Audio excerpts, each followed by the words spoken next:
Welcome students.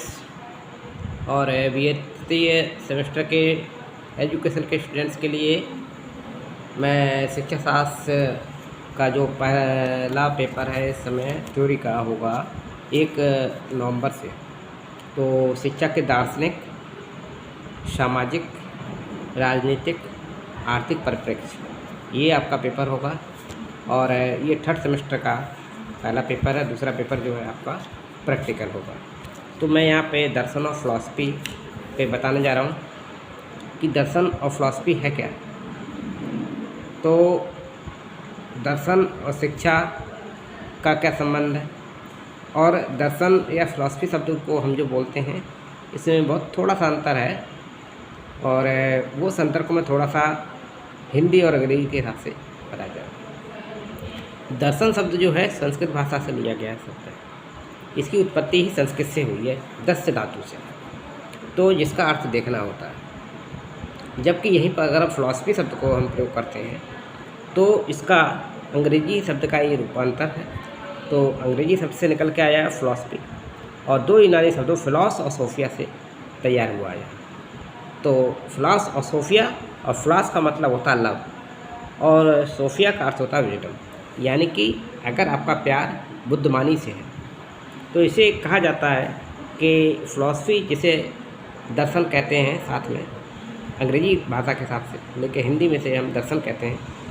तो इस हिसाब से तो इसका अर्थ ये निकल के आया कि ज्ञान या विद्या या प्रज्ञा से हमको प्रेम या अनुराग है, तो उसको हम समझने की कोशिश करते हैं। लेकिन अगर हम इसी संस्कृत भाषा के हिसाब से हम चलते हैं अगर, तो यहाँ पर इसका मतलब दृश्य धातु से निकला है और अर्थ होता है देखना।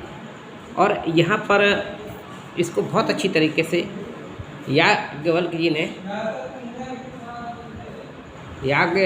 ने बताने की कोशिश की, और उन्होंने कहा है मानव मन की जिज्ञासा के विषय में से याज्ञवल्क्य कहते हैं कि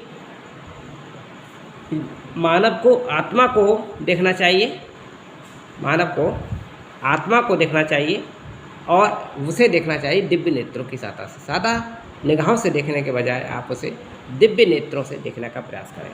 तो कहने का तात्पर्य है नेत्र द्वारा प्रत्यक्ष देखना यहाँ पर आवश्यक नहीं है, अपितु आत्मज्ञान के द्वारा जीवन के वास्तविक सत्य को जानना। तो ये बात आप यहाँ पर एक्सप्लेन कर सकते हैं। और यहाँ पर तार्किक और अंतर्दृष्टि से देखने से संबंध है। तो स्पष्ट हो जाता है कि देखना दर्शन का साधारण या सामान्य अर्थ होता है, लेकिन दर्शन शास्त्र में दर्शन का एक विशेष अर्थ होता है, और तथ्य के प्रकट स्वरूप का यहाँ पर हम अवलोकन करते हैं।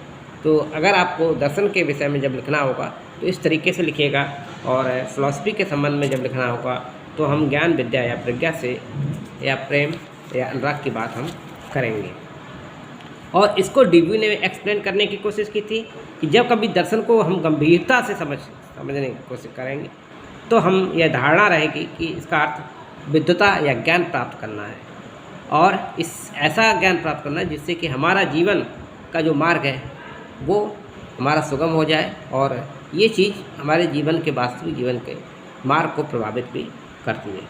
और ज्ञान या प्रज्ञा मानव जीवन का प्रमुख अंग है, और मानव जीवन में इन तत्वों के न होने पर हम मानव को पशु के समान समझ सकते हैं। तो इस तरीके से प्लेटो ने भी कहने की कोशिश की थी, और दर्शन का प्रारंभ आश्चर्य या कौतूहल से बताया, या जिज्ञासा से उन्होंने संपर्क समझा।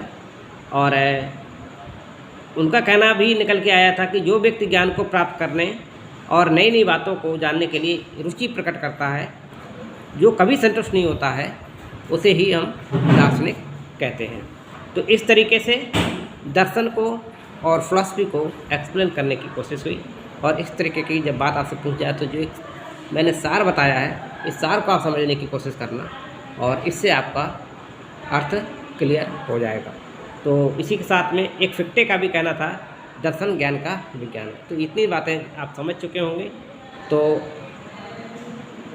इसी के साथ इस टॉपिक को हम दर्शन और फिलॉसफी का डिफरेंस या इसका महत्व क्या है ये हम आपको एक्सप्लेन कर दिए हैं।